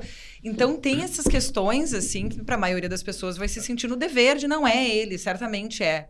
E o advogado de defesa, né, e aí pegando a nossa prática, né, a prática criminal, né, tem que estar atento a isso, né, tem que saber qual é o regramento para se reconhecer, né, para fazer o reconhecimento de uma pessoa. Então, diversas vezes isso acontece em audiência, né, em casos nossos, que o indivíduo chega, né, para a audiência, o réu, né, chega conosco e o juiz ou a juíza quer fazer aquele reconhecimento naquele momento. Né? E muitas vezes quer fazer o reconhecimento com fotos que foram juntadas na época do fato, do indivíduo, e aí vira o computadorzinho, né, para a vítima e questiona a vítima. Olha, é esse aqui? Foi esse aqui mesmo? Né? Fazendo um induzimento, né? O fato aconteceu já há mais de 1 ano, 2 anos, às vezes mais do que isso, né? E aí ela, por essa indução, acaba dizendo que sim. O que o advogado, né, criminal tem que fazer naquele momento? Falou, olha, doutor, doutora, nesse momento, né, a gente vai exigir que seja cumprido o que está na lei. Né? O reconhecimento, para que seja feito, né, tem que se pegar outros indivíduos aqui semelhantes ao meu cliente. Né? E aí alguns juízes até tentam, pois é, doutor, não tem ninguém aqui. Às vezes eles ligam, né, para o cartório, ver se tem mais alguém para botar. Não tem. Então, vai conseguir na ata que não foi possível fazer o reconhecimento, né, do réu pela vítima. Né? Enfim, e aí não vai se gerar uma nulidade, né, processual com aquele reconhecimento ilegal. Agora, que muitas vezes é feito. Uma coisa que eu acho que a gente não falou ali sobre esses falsos testemunhos, assim, né? Que é a questão de que nem sempre o falso testemunho é necessariamente intencionalmente falso, né? É bem isso, é essa questão dessa confusão, muitas vezes, de uma necessidade de agradar, de um erro mesmo, né? A pessoa perceber errado. Eu acho que isso tem que ficar bem sublinhado, né? É difícil saber se na maioria das vezes, mas, né, se tem uma ideia por causa dessa questão das falsas memórias, ou enfim, de distorções dos fatos, da realidade. E aí essa área estuda isso também, né? Quais os fatores intervêm tanto para o falso testemunho quanto para o falso reconhecimento em termos, né, de bom, o que pode contaminar esse tipo de prova. Então, desde questão emocional, vivência traumática, obediência, tem estudos sobre esse tópico. Vocês já ouviram falar no experimento de Milgram? Claro. O experimento de Milgram, já ouviu? Sim. Tem um documentário que é muito bom. É muito interessante. E tem o livro também, que é melhor. Normalmente o livro é melhor que o documentário. Mas o experimento de Milgram é um experimento da psicologia social, que consistia no quê? Nós tínhamos ali um cientista, né? Temos um cientista, que seria o sujeito, autoridade, né? Onde eles colocaram várias pessoas para fazer o experimento. O que era o experimento? A pessoa que era convidada, ela era convidada a dar choques elétricos num sujeito. E ele era divertido, que acima de 450 volts, ele pode vir a morrer. E o sujeito, então, começava, sob comando da autoridade, que é o cientista, ele começa a dar os choques. E começa a aumentar a voltagem. E que o experimento, a que conclusão o experimento chegou? Chega num momento, claro, os choques eram falsos, mas o sujeito ficava se esgualepando, o sujeito, a vítima dos choques. E a que conclusão o experimento chegou? Mais de 65% das pessoas, a comando da autoridade, chega um momento que a autoridade, o cientista, diz, pode seguir, está chegando no 400, 420, 450, chega no limite que foi disposto no início, e o sujeito segue dando a ordem, prossiga. E mais de 65% das pessoas prosseguiram com o choque acima de 450 volts, o que levaria à morte do sujeito. E é interessante falar o contexto, né, dessa pesquisa, porque essa pesquisa ela vem por causa da Segunda Guerra Mundial, né, por causa da questão do Holocausto, para entender a defesa que era usada de que, a gente só estava obedecendo ordens. Exato. Né? Então, a defesa dos nazistas nesse sentido. Então, essa pesquisa ela foi realizada nesse intuito, assim, de quanto isso faria sentido, né, de que as pessoas, né, obedeceriam. Agora vocês vejam o poder, agora transpondo para a nossa realidade aqui, como a obediência, como uma autoridade sugerindo que é a pessoa a autora do crime, que ela foi encontrada, como isso pode interferir na manifestação da vontade da vítima. Certamente. Ou da testemunha. E aí entra, eu acho que é legal de comentar, de novo, né, quando a gente faz as críticas, tentar trazer um pouco, né, um vislumbrar boas práticas para o futuro. Porque a gente já tem iniciativas no Brasil nessa defesa, assim, né, de melhores práticas, tanto para depoimentos quanto para reconhecimento. E um exemplo agora é a Polícia Civil de Santa Catarina, né, que já instituiu o procedimento operacional padrão de reconhecimento de pessoas com base em estudos da psicologia do testemunho. Então, eu gosto de frisar esses pontos porque a gente tem uma possibilidade de aplicabilidade prática aqui de melhorar esses processos, né? E melhorar o sistema de justiça criminal nesse sentido. Então, acho que é legal de frisar também, né, que iniciativas aqui no Brasil e que têm possibilidade de serem implantadas, né? Olha só, dentro dessa linha, a duras penas, o Superior Tribunal de Justiça começou pela 6ª turma, mas a 5ª já encampou também. Muitos processos estão sendo anulados após muita briga, muito bater na porta por parte da defesa, com relação a esses falsos reconhecimentos, ou frágeis, né? Frágeis. Acho que a palavra frágeis é uma palavra melhor. Frágeis. Frágeis, porque o Código de Processo Porque Penal, o falso a gente também não vai saber muitas vezes. Exato, muitas vezes não vai ter O ponto é a prática é frágil. Né? O CPP ele tem uma previsão expressa de como deve ser o reconhecimento. Primeiro, a vítima tem que descrever lá quem é o suspeito. Esse é o primeiro passo. E o segundo passo, o CPP, é que ele fala, se possível, coloque pessoas parecidas e tal, com o suspeito. Se possível. O CPP atual, o de 41, ele é bastante frágil nesse sentido. Mas o que acontece? Existem muitas condenações no sistema da justiça com base em reconhecimento fotográfico e com base em reconhecimentos que não foram seguidos sequer a regulação do 226 do CPP. Então, assim, e passa. Juiz de primeira instância condena, segunda instância confirma a condenação e o STJ tem agora considerado inúmeros critérios de como deve ser feito esse reconhecimento. Então, assim, só que assim, quem são as pessoas que conseguem acessar o STJ? Né? Não é todo mundo. Então, tem muita gente condenada com base em reconhecimentos frágeis, né? Porque não conseguem acessar as cortes superiores. É que, de novo, a gente cai na questão da seletividade penal, né? Está sempre presente essa discussão. Pública, ela acaba não dando conta, né?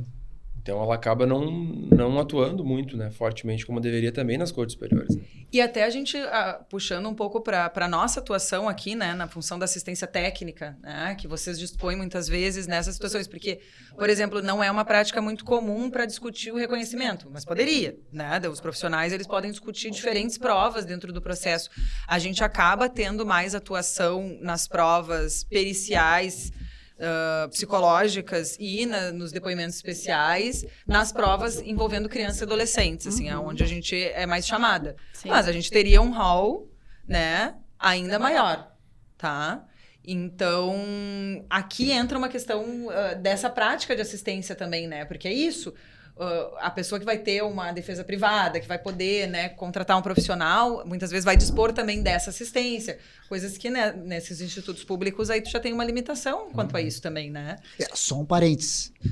A Defensoria Pública, em inúmeras situações, presta um serviço assim, de alta excelência. Não, e às vezes é muito melhor que a defesa privada. Isso não tem discussão. O problema aqui é o volume. Eles não conseguem dar conta. O volume e o recurso, é isso que eu quis dizer. Assim, que daí eles não vão dispor de certos recursos muitas vezes, porque às vezes essa pessoa não vai ter condição de arcar. E tu não tem um assistente técnico público. Exato. Né? Eu sei porque eu já precisei falar isso para clientes, no sentido, olha, eu estou buscando porque o defensor público me diz para tentar, enfim, e é isso, é muito delicado, porque a gente não vai daí ter outras possibilidades, né? E concordo contigo, acho que é sempre importante de enfatizar, porque a gente tem aqui, né, a Defensoria Pública... Agora, o outro lado também, nós temos advogados, defensores privados que são brilhantes. Né? Então, assim, o problema é que a gente nunca tem certeza, né? Na verdade, tu pode dar a liga ali de contratar um ótimo defensor, mas às vezes, sabe? Enfim, não tem uma regra. Não, né? Garante. Não tem uma regra. Então, assim, a pessoa que é alvo do sistema de justiça tem que estar muito atenta, né, em quem que ela vai estar constituindo para a sua defesa. Tem que ser alguém... Tem que buscar inúmeras formas, assim, e hoje a internet viabiliza isso, né? De algum modo, pelo menos, é possível fazer pesquisas sobre quem é o profissional que você está contratando. Conhecer um pouco mais a pessoa, né? Antes de... Eu queria introduzir um assunto aqui que eu acho bem interessante, que é o seguinte. Quando se tem uma narrativa falsa, de uma situação inverídica, de um abuso, de um suposto abuso sexual. Então, bem para a prática, né? O cliente chega no escritório e nos fala assim, olha, estou sendo acusado de abuso sexual, de ter cometido abuso sexual, e os fatos não aconteceram, por isso. Né? E aí nós vamos, quais são as provas que nós temos, né? E aí, olha, eu não tenho basicamente prova, né? A palavra da vítima. A palavra da vítima e a minha, né? Bom, tu tem... Aí nós vamos, olha, tu tem alguma gravação, tu tem testemunho, tu tem troca de mensagens, tu tem áudio. Não tenho nada. E aí a gente, como defesa, a gente começa a entrar numa área que a gente precisa de auxílios das profissionais. Aí que chega a área da psicologia. Porque essa vítima que fez essa narrativa, muitas vezes pode ter sido influenciada lá por uma construção de falsas memórias, alguma alienação parental, né? Ou até uma transferência, né? de uma mãe, de uma tia que foi vítima e transfere isso, né? Psiquicamente para essa criança, enfim, e ela faz essa narrativa, né? E aí, nesse momento, a gente entra nesse conflito que crimes contra a dignidade sexual, normalmente não se tem provas, né? Normalmente se tem o quê? É a palavra da vítima e a palavra do réu.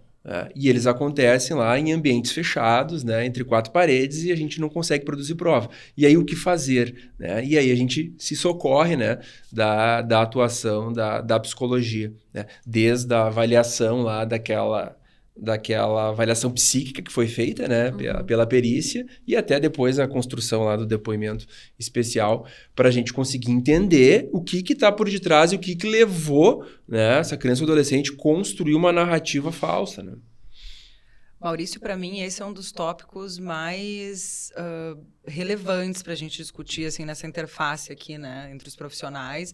Nós discutimos já muito isso, né, Priscila? Acho que é um dos maiores dilemas da nossa prática, da nossa atuação, e que eu vejo que é um dilema nosso em comum, no sentido de a gente tem um tipo de crime aqui que gera um dilema imenso para o direito, né, para o sistema de justiça criminal. Porque é isso, é um dos poucos tipos de crime em que a gente vai dispor, geralmente, exclusivamente, da palavra da suposta vítima, né? Vai dispor da palavra da criança, adolescente, porque pelas características do crime, bem como tu tinha dito, mas só para enfatizar os pontos que são muito delicados, pelas características desse crime, ele não dispõe de outros tipos de prova, né? Então, ele dificilmente dispõe de prova documental, porque a gente, é bem como tu tinha falado, mas eu reforço para a gente pensar na nossa modalidade de prova, né, das que a gente tem condições de contribuir.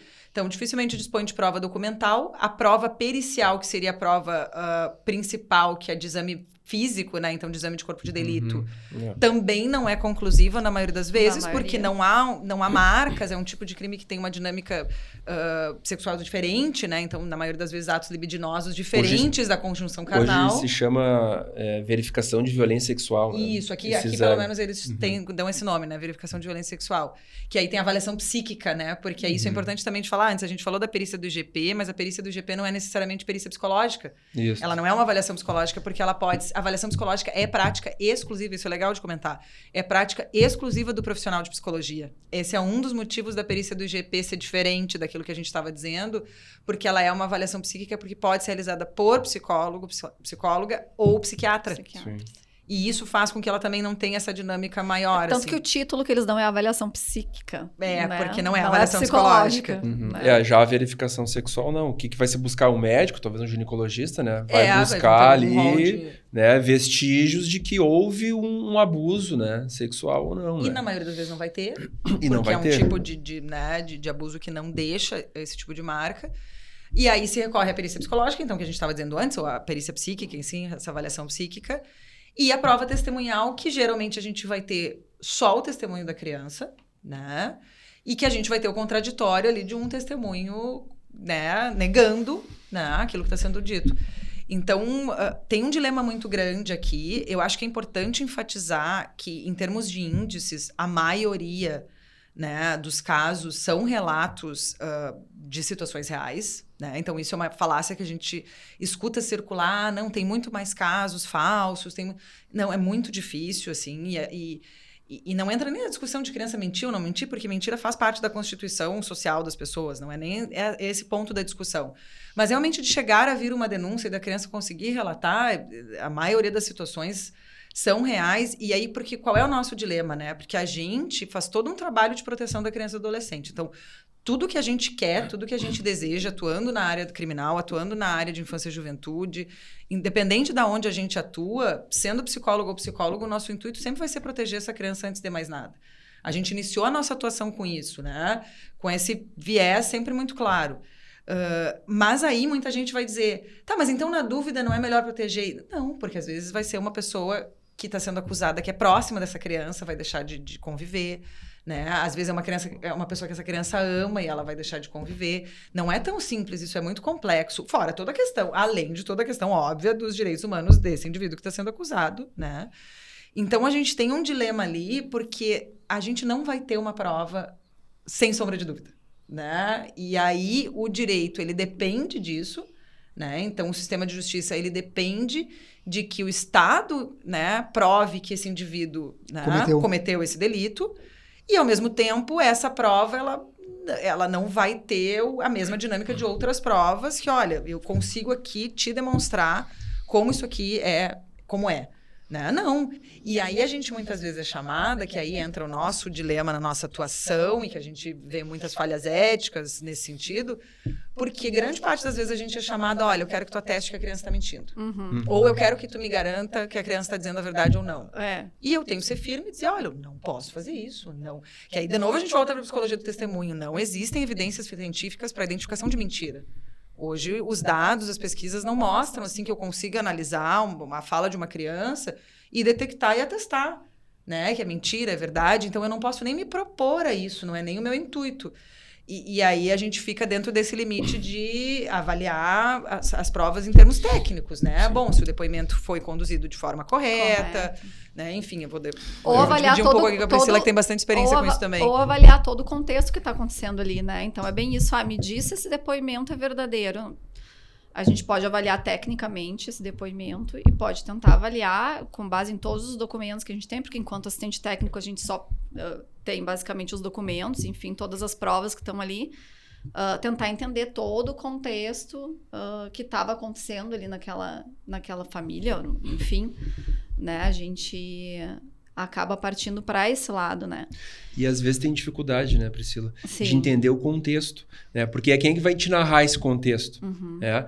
É o réu, é o advogado réu que tem um pouco o conhecimento das nuances dessa família, né? E vai te passar, né, como psicóloga, olha, a situação é essa, né? E a partir disso, né, o que a gente tem aí? É que aí vai muito de caso para caso, né? Muito, muito assim, caso a caso, né? Porque assim, às vezes a gente não vai ter muitas coisas, não vai ter muito material para trabalhar, né? E por outro lado, eu agora há pouco entreguei um caso que eu tinha mais de 40 tipos de documentos, dentre laudos psicológicos, psiquiátricos, conselho tutelar, CAPSI, e aí tu vai analisando todo o contexto daquela família. Eram 40 num único processo. Né? Então, tu consegue entender a partir dali como que funcionava aquela família. Mas aí tu teve mais subsídios, né? Muito, com todo esse rol de documentos. Com todo, de diversos órgãos diferentes, diversos órgãos. Aquela família estava já, né, numa rede. Então, assim, é muito de caso para caso, né? Muito... porque alguns casos a gente consegue avaliar algumas questões. Por exemplo, vieses que podem estar cruzando, né, a história. Tem casos, por exemplo, em que a gente consegue avaliar... a questão de o tempo que transcorreu entre o depoimento. Então, olha, né, eu já tive casos em que a criança não consegue recordar, ela não consegue mais relatar, porque a denúncia foi feita, sei lá, a criança... Nem agora, recentemente, um caso... a criança tem 2 anos, né? E foi chamada com 5 anos. Bom, a memória de uma criança de 2 anos até 5 anos. Então, essas são discussões que a gente consegue trazer na função da assistência técnica, né? Mas que, de novo, para mim, sempre fica esse dilema da questão probatória, né? De ter sempre ali, saber que o direito ele vai precisar lidar com isso, com as provas que ele tem e que... né? A palavra da vítima nos processos envolvendo violência doméstica, envolvendo delitos sexuais, aqui eu abro um pouco não só para criança, mas também para vítima, mulher, né, adulta. Nós temos um problema muito grande, que os tribunais hoje, eles consideram a palavra da vítima eles como uma prova preponderante, tá? Não há mais um indúbio pro réu. Jurisprudência massiva. Claro que isso vem dentro de uma política de proteção às vítimas. Né? Então não está errado nesse aspecto. O problema aqui é que entra a dicotomia. Por quê? Porque o processo penal ele deve proteger também o inocente. Né? E por isso... Para mim esse é o dilema. Por isso que existe todo um conjunto de regras que vai trazer a carga probatória. Quem tem que acusar, quem tem que provar a culpa é a acusação. Né? E aí nós temos a palavra da vítima, onde o judiciário dá muita força para essa palavra. Nós temos o lado contrário, que nega os fatos, e aí se coloca na balança. Quem que eu vou proteger? Vou proteger a vítima ou vou proteger o réu? O professor Alexandre Vanderlich escreveu um texto recentemente, foi publicado no BC Clean, sobre isso, onde ele propõe, ele discorre sobre isso e fala justamente sobre a inversão que ocorre nessas situações, onde a presunção passa a ser negativa. Quem tem que provar não é mais o Estado, quem tem que provar a inocência é o réu, o que gera problemas gravíssimos, né? Em termos de sistema, né? Porque eu acho que é esse o dilema, né? A questão de que, bom, a gente sempre vai defender a necessidade de proteger a vítima, né? E todo esse cuidado. Mas aqui, quando a gente deixa de proteger um acusado inocente, a gente também desprotege vítimas, né? Porque esse é o ponto. Então, claro. A partir do momento que eu tenho, e é isso que preocupa, porque ao mesmo tempo hoje a gente tem dados de maior número de denúncias, e isso é importante, porque algumas pessoas, aumentou o número de situações de violência. A gente não sabe dizer, porque o que aumentou é o número de denúncias, né? Mas a gente tem toda uma cifra cega quando a gente fala desse tema, que a gente, certamente, nem todos chegam, né? Então, a gente não consegue nem calcular muito esses números. Eu tenho números. Então, vou falar. Fez o tema de casa. Conclui. Eu tenho números para nós. Vamos ver teus números. Pode dizer os seus números. Vamos lá, então. Teve uma pesquisa, uma pesquisa do IPEA, foi publicado dia 2/3 de 2023, que apontou o seguinte: o Brasil tem cerca de 822 mil casos de estupro a cada ano, ou seja, 2 por minuto. E aí eles apontaram o seguinte, que 8,5% dos crimes são registrados na polícia, 4,2% pelo sistema de saúde. Né? E o resto? Né? Onde é que fica registrado o resto? Né? Mas está sendo apurado. Né? Então, eu acho que isso é um avanço até da legislação, né? Desde o avanço da Lei Maria da Penha, né? E tudo que nós estamos tendo hoje. Da própria lei do Sistema de Garantias de Proteção à Criança e Adolescente, que é vítimas, né? Crianças e adolescentes vítimas de violência, que é a lei do depoimento especial. Então, a gente vai ter, talvez a partir daqui, mais denúncias, mas a gente não consegue saber se tem mais denúncias, mais situações, né? Pelo menos não diretamente. Sim. E aí, junto com o crescimento de denúncias, que é importante pela questão da proteção, né? A gente acaba tendo também mais falsas denúncias, né? Então, é isso que acaba sendo uma questão que nos preocupa. Assim, de novo, não é a maioria.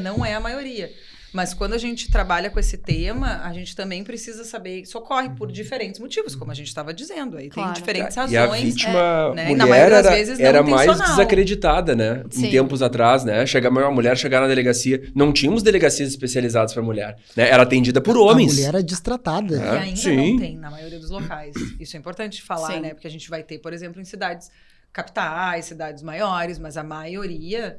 Né?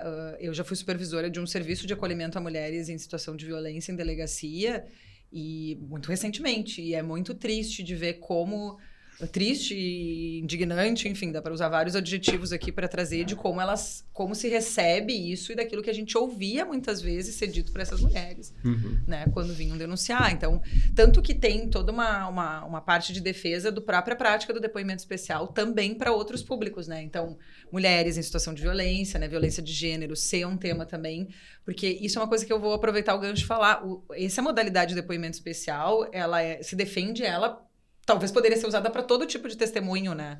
Numa lógica de que ela tem uma dinâmica que tem o intuito de proteger a testemunha, né? A pessoa que vai, a suposta vítima, enfim, mas a pessoa que vai falar, porque tem uma dinâmica mais protetiva, mas ela também tem o intuito de garantir dados melhores né? E mais fidedignas. Mais então, confiáveis. ela tem essa dupla intenção. E hoje se defende isso, que a mulher seja ouvida desse modo, os idosos sejam ouvidos desse modo, enfim, pessoas em situação de vulnerabilidade. Então, que a gente também pudesse ampliar o acesso, porque ainda a gente ainda vê práticas, apesar de avançar, de práticas, né? Mas eu ia complementar uma coisa para dar uma polemizada, assim. Eu concordo, eu acho que sim, eu sou geralmente a favor do depoimento especial, né? Mas eu temo, assim, eu acho que às vezes existe uma confiança excessiva no depoimento especial. E aí a gente quando começa a expandir essa confiança excessiva do depoimento especial, e aí, por exemplo, a gente vê que isso vai se expandindo, por exemplo, para o contexto de família em alienação parental, onde existe um contexto de família ali que o depoimento especial, eu acho que não dá conta, né? Aí a gente vê que nem tu falou, diminuiu a quantidade de avaliações psicológicas depois que se colocou o depoimento especial nos processos. E daqui a pouco isso vai acontecer também lá num contexto de família. Vão se usar só o depoimento especial, que eu acho que é um recorte muito... Bem importante, Priscila. Limitado, né? E que não vai dar conta de tudo. Então... Enfim, porque são confiança excessiva. Porque são sistemáticas diferentes, né? A gente já está falando de sistemas completamente diferentes, que é o de justiça, que é o criminal, né? A área penal e a área civil de família. Que, então, as demandas de família exigem essa questão mais ampla que muitas vezes a criminal também, né? Mas sim. Esse ponto tem sido bastante discutido, assim, de também não se ampliar e de não se trazer tudo para essa modalidade, que aí não abarcaria aquilo que a gente disse para vocês da avaliação, que traz mais elementos dessa complexidade do entorno, né, das situações. E mesmo no contexto de abuso sexual, né, a gente não tá lá, o psicólogo não tá lá para afirmar, né, a ocorrência ou não do abuso, mas para levantar hipóteses, ajudar a pensar no contexto de vida, né, que é o que a gente falou lá no começo da nossa conversa, né. Então, o nosso papel não é o de afirmar nada, né, sim de ajudar a pensar nas hipóteses que podem estar por trás daquela denúncia, né. Eu acho que isso é um ponto importante de destacar, assim, porque muita gente entende que o resultado do nosso trabalho vai ser dar essa resposta que o judiciário tanto almeja. Tem juízos que cobram isso dos peritos e das peritas. Não, eu quero que tu me diga se teve ou não teve. Tem. E a gente não pode. A gente precisa ser muito direta. Isso extra autos, né? Isso seria uma conversa extra autos. Eu já vi em autos. Olha, eu quero que você ateste se teve. Já vi. Uma formulação de quesitos para responder. Tá, mas existe essa conversa extra autos entre psicólogo e juízo? Entre perito? Muito difícil. Não é comum. Não, geralmente vem aí... de algum modo isso sendo pedido. Hoje já é muito mais incomum, né? Mas é porque a gente tinha essa prática da perícia muito mais instituída um tempo atrás, antes do depoimento especial. Acabava sendo um pouco mais comum essa perícia no processo, né? E aí é bem isso, assim, a gente sempre tenta deixar muito claro porque a gente... E por que a gente não pode fazer isso? Porque a nossa ciência não nos dá... permite. Não permite, eu não tenho dados que me permitam levantar informações e atestar categoricamente se a criança sofreu ou não a violência. O que eu consigo é levantar elementos psicológicos, né? Características emocionais, de relato... Mas a gente precisa ter muito esse cuidado, porque isso nos é cobrado, e por isso que é interessante comentar aqui, porque a gente está discutindo a prática. Isso nos é trazido muitas vezes como demanda, tanto para dizer que sim, como para dizer que não, né? Olha, eu quero que tu me diga. E a gente não consegue, em função dos limites éticos, técnicos. Às vezes a gente vai entregar mais perguntas do que respostas, né? Mas aí que é importante, porque quando a gente acaba fazendo essa parceria, né, com a área da psicologia e para auxiliar o profissional, né, da área do direito, é justamente para isso.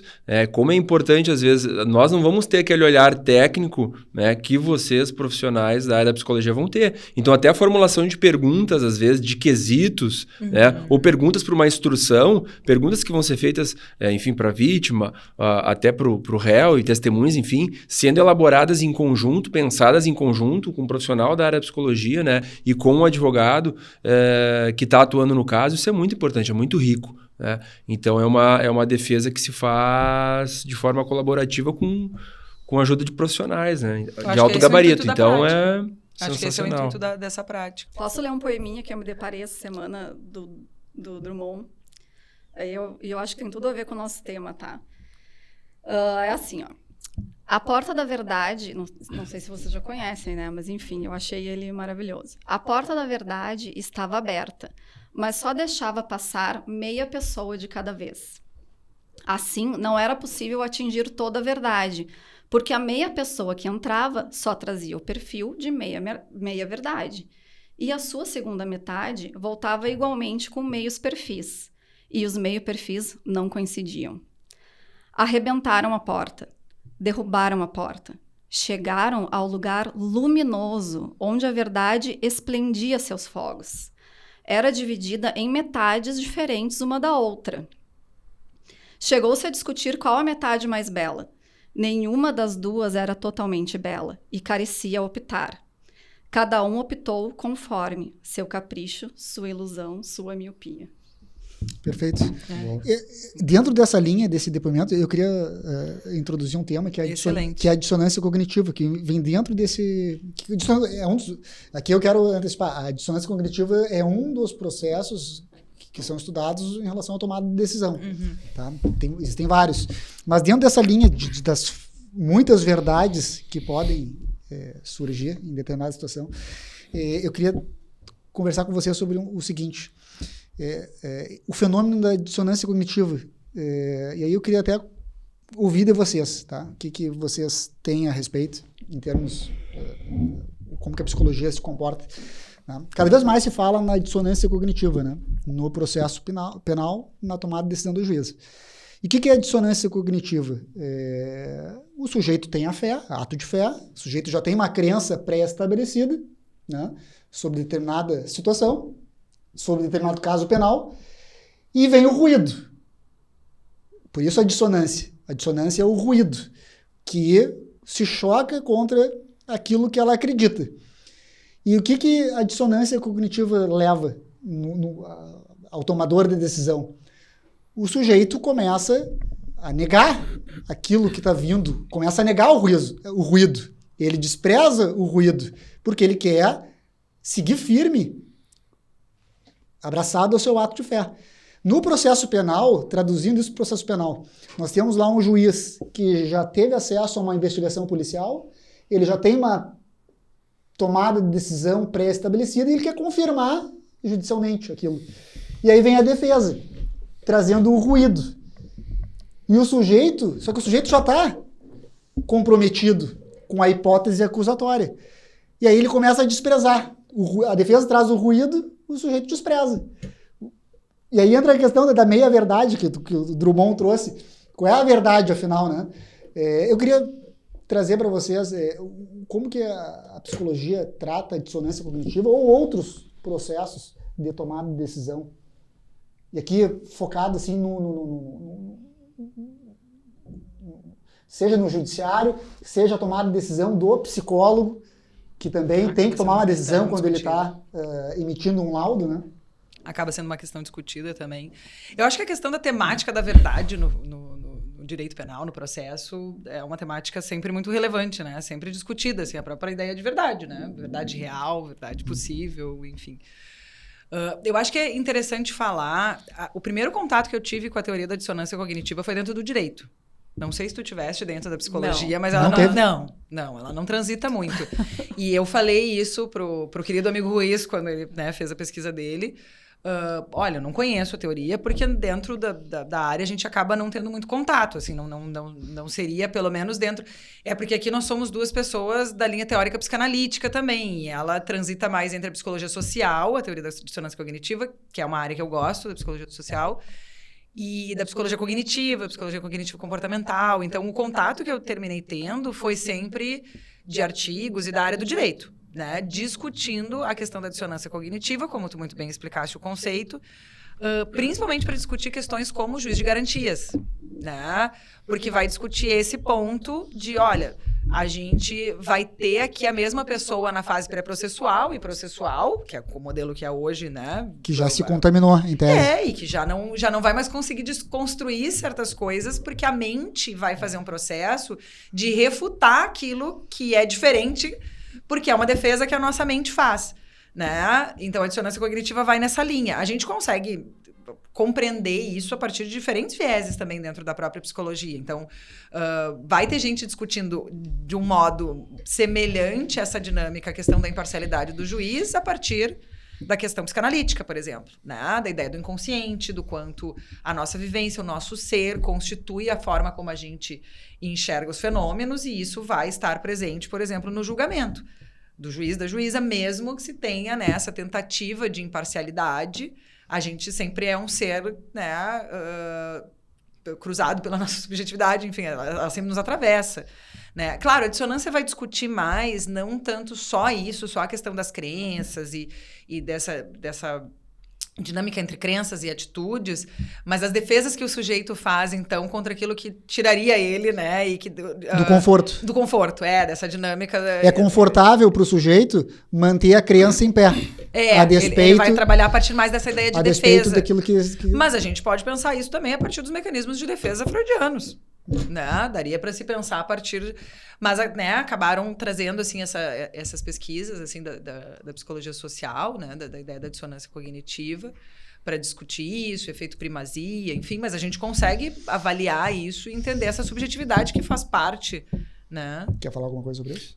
É interessante porque é o seguinte, nós temos o mesmo juiz, né, que mandou prender, vai ser o mesmo juiz que a gente quer que absolva. Ou seja, ele não vai absolver. Não vai absolver. Porque lá, quando o Ministério Público requereu a prisão preventiva do indivíduo... Ele se convenceu. Ele se convenceu para conseguir decretar aquela preventiva do sujeito. E aí? E para desconstruir isso num processo, o sujeito tem que estar... É que se eu entendi com bem... a cabeça muito limpa. Esse é o argumento do juiz de garantias, né? Porque a ideia isso. é separar Afastar. essas funções. Só que daí se cria, no Brasil é assim, se cria a lei de juiz de garantias. E agora tentem botar em prática esse negócio.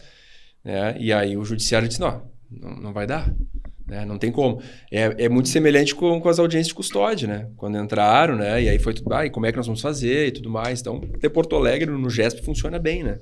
Nossa experiência com as audiências de custódia. Tu perguntou da tomada de decisão do psicólogo também, né? Daí eu acho que a gente já está quase no finalzinho aqui, mas eu vou responder essa que eu acho que não foi respondida. Nós, enquanto psicólogos, ou pelo menos a gente que é da prática psicanalítica, embora trabalhemos com avaliação psicológica, enfim, no contexto jurídico, nós trabalhamos muito com o tripé da teoria, da prática e da supervisão, né? Então, eu acho que vai muito disso, assim, de os casos mais complexos, mais difíceis, ou que a gente percebe que nos atravessa de alguma forma, que está nos dificultando, a gente vai trabalhar com a supervisão, tu vai procurar um colega que tenha tanta experiência ou mais experiência do que tu tem para poder discutir o caso, para poder discutir os vieses que tu tá ali sendo atravessado, para te ajudar, inclusive, a perceber, né, o que tu não tá enxergando. Então, essa é a maneira que a gente trabalha. Perfeito. Só para encerrar, então, eu só queria... Esse aqui é o único material que eu preparei, que nós não falamos. Júnior, consegue colocar a imagem ali no... Tá, olha só. O que é isso aqui? Tá? Nós estávamos falando, tanto Sara quanto Priscila, vocês foram vítimas de crimes envolvendo arma de fogo, né? Uhum. Sim. Já ouviram falar do efeito foco na arma? Não. Isso não aqui recordo, pelo menos. Tá. O que é isso? O efeito, função, efeito. Isso aí eu acabei trabalhando num processo. Isso aqui é uma imagem que eu trabalhei num processo que nós atuamos, doutor Maurício. Mas o que é? A vítima de crimes em que o sujeito aponta uma arma para ela, a vítima tende a focar na arma de fogo e não no rosto da pessoa. Isso foi feito... Foi publicada uma pesquisa em 2016, que foi, na verdade, foi replicada. Isso foi uma pesquisa da década de 90, feitas nos Estados Unidos, envolvendo esse efeito foco na arma. E foi feito com universitários, onde se trouxe 4 situações. Passaram um vídeo de 26 segundos para universitários, onde, no primeiro cenário, o sujeito estava com um grampo, e aí depois se pediu que fosse reconhecido. O segundo cenário, o sujeito pega o grampo e finge que vai atirar nos alunos. Esse é o segundo cenário. Terceiro cenário, ele está com uma arma e coloca em cima da mesa. E o quarto cenário, ele aponta a arma pro sujeito. Então, os caras fizeram a pesquisa, fizeram todo um levantamento, e aí daí que surge o efeito foco na arma. O sujeito, quando nós temos uma arma apontada para nós, a nossa mente faz com que a gente foque na arma, pelo risco que ela implica, e tu acaba... Tudo que está fora da órbita da arma obscurece. E aí, aqui conclusão, e aqui eu já trago o resultado. Em torno de 26% a 30% das pessoas apontaram inocentes quando envolve uma arma de fogo, né? No cenário criminoso. Porque o sujeito, dentro daquela linha que nós estávamos trabalhando, de o sujeito tentar reconhecer a qualquer custo alguém, você aponta a pessoa errada. Porque você não consegue focar no rosto do efetivo criminoso, né? Então, esse é o efeito foco na arma. Vocês não chegam a trabalhar isso com força na psicologia? Não, pelo menos não vi, mas né, é capaz de ter dentro dos estudos da psicologia do testemunho, mas faz sentido, para mim faz sentido. Doutor Maurício? Acho que vamos encerrando, né? Vamos encerrando. A parte dos agradecimentos. Nós não falamos sobre o exame criminológico, né? Que era um tema que era importante. Sim, né? Sabia que ia faltar tempo. Mas vai ficar para uma próxima oportunidade, né? É muito tema e se deixar a gente fica aqui. Não para mais, Tem né? muito tema relevante para discutir junto. Não para mais. Então, assim, eu quero agradecer a doutora Sara, a doutora Priscila pela disponibilidade.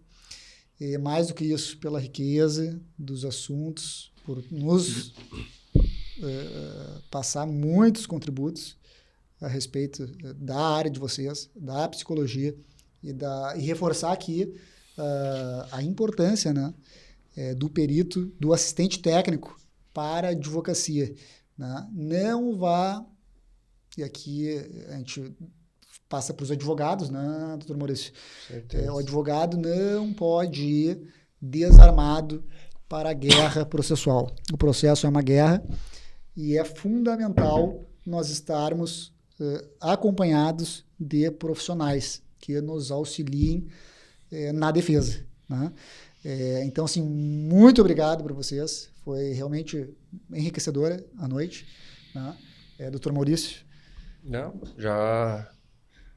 ratificando aí as tuas palavras, a gente agradece bastante a presença de vocês, acho que foi muito bom, né? Foi o nosso segundo episódio, né? Já com as convidadas que já conhecemos, né? Então, já conhecemos o trabalho delas, então, sensacional, né? E cada vez mais, né? Estarmos, né? Nos aproximando desses profissionais que vão contribuir, sem dúvida, com os processos criminais, né? Nos dá esse suporte, esse amparo ali, naquele momento que a gente mais precisa, né? No momento de defesa, né? Em casos que realmente a nossa expertise ela fica limitada. Né? E reconhecer isso e se acercar, né, dos profissionais é muito importante. Doutor Maurício, doutor Marcelo, a gente agradece também, quero agradecer o convite e por conduzir essa discussão, essa dinâmica de uma forma tão aberta, né, disponível, assim, para a gente trocar. Foi uma experiência realmente muito legal. Que bom. Agradeço também a oportunidade e que a gente possa seguir aí tendo muitas parcerias juntos, nós todos. Muitas trocas. Muito bom. Valeu, pessoal.